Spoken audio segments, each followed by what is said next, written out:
And this looks to be reasonably nice, this Antifoul, so we're talking Antifoul again.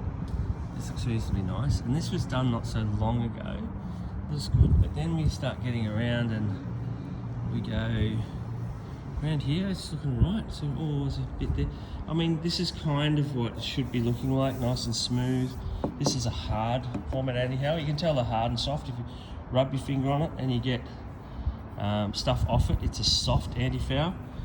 The difference between hard and soft, soft ablates layers as it ablates the copper. So it's a copper ablation that's stopping the marine growth. So yes, it is a bit toxic stuff, but, and don't get on your hands, but the hard stuff ablates the copper, but remains the paint. So the hard stuff, actually, people go, oh, it's a hard gear, so it'll last longer.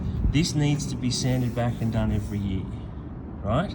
The soft stuff actually will get a longer period out of because it ablates layers as well as ablating the copper, right? So what you shouldn't do also is you shouldn't put hard stuff on top of soft stuff, okay? Because the soft stuff's trying to push off and release layers. You put the hard stuff over it, the hard stuff's just gonna pop off.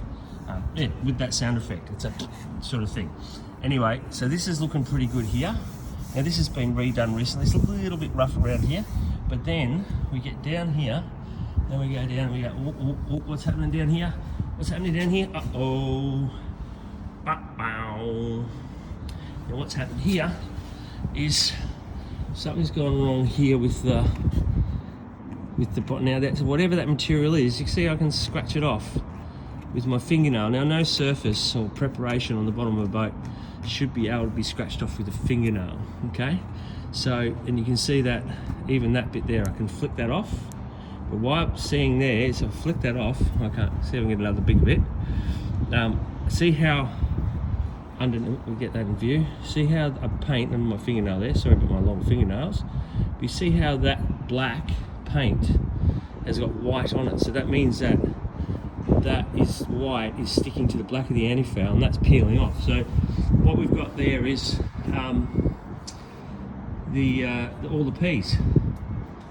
Poor preparation promotes piss poor performance. So unfortunately it's been underprepared and something's gone wrong there, or there's been a reaction and that's coming away. So therefore that definitely, with no Antifoul, no ablation there, that's going to, marine growth's going to take hold there. Okay, so then we're going over here. Well, look, everything else looking reasonably okay. You can see there's been some sanding patches and stuff. It's a pretty thick bit. Then we go down here and we're like, okay, so that could have been just because where a stand was sitting. But once again, you know, it's not great, but yeah, I'm guessing there might have been a stand there. Oh, actually it is. That's where the stand was.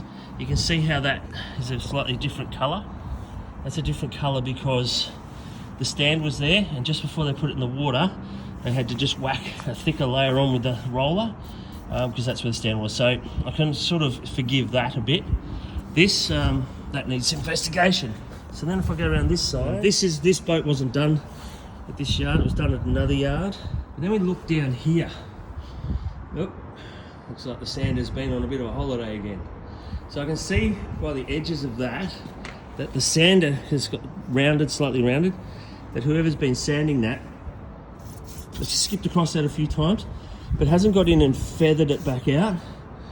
And then we've got more of the same, more of the same, more of the same, more of the same.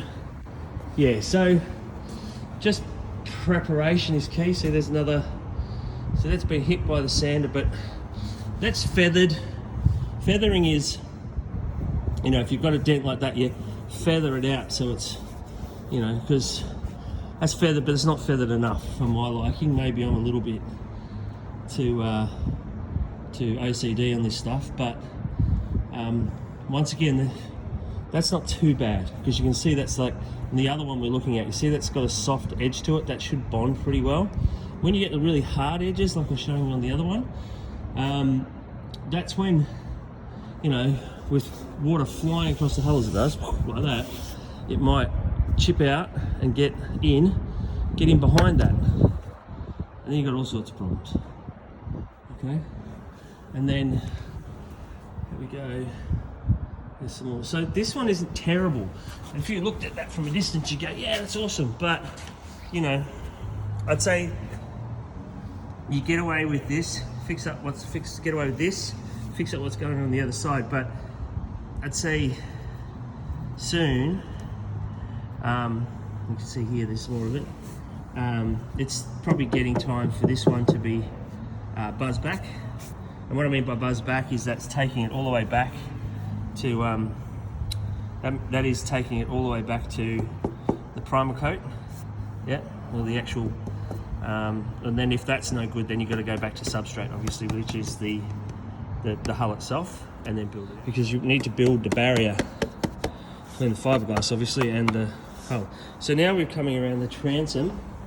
Now, this was done only about a couple of months ago. Now what we've got here, so we've got a couple of things going on. That on the invoice that was sent to me, it said remove all Antifoul from the leg. That could be fizzing as well, but yeah, that's not a full removal, I don't think. But the other thing too is this boat's only been in the water for a little while, and we've got some quite advanced electrolysis in there. You can see at the top there, it's pretty gnarly. Yeah, so yeah, I'm an 80s kid. Gnarly, totally rad, dude. Okay, so then it's in here. Yeah, so that, I mean, it's pretty hard spots to get to. I mean, they haven't done too badly, but having bits flake off is not a good look. And then we're coming up here, and we got a fair bit of fizzing. Now, fizzing, when we talk about fizzing, it's when the electrolysis is actually really super active, and this is one of the areas where that can really take hold. And so what we've noticed on this boat is there's no electrolysis blocker on the shore power circuit, which means that any latent current, as I understand it, will be trying to find a home. And now it's trying to find a home here, which it should. That's your sacrificial anode on the end of your rams. It's protecting all this mechanism through here, and that sacrifices itself so this cast doesn't. I think there's another little one just in there. Yep, and you'll find them up in here.